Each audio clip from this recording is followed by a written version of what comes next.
So checking the boat out, getting it ready for summer, and found the hydraulic reservoir cap was cracked and it was letting moisture into the reservoir.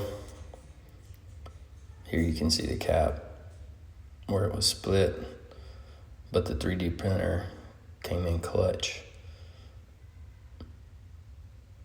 I was able to print a new cap and get it installed.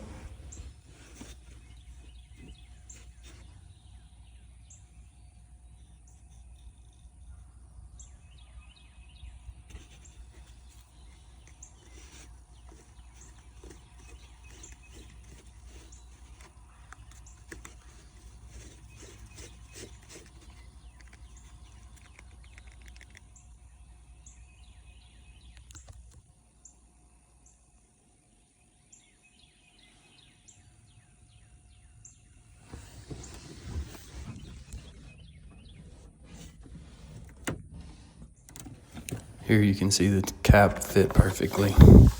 No issues, sealed great.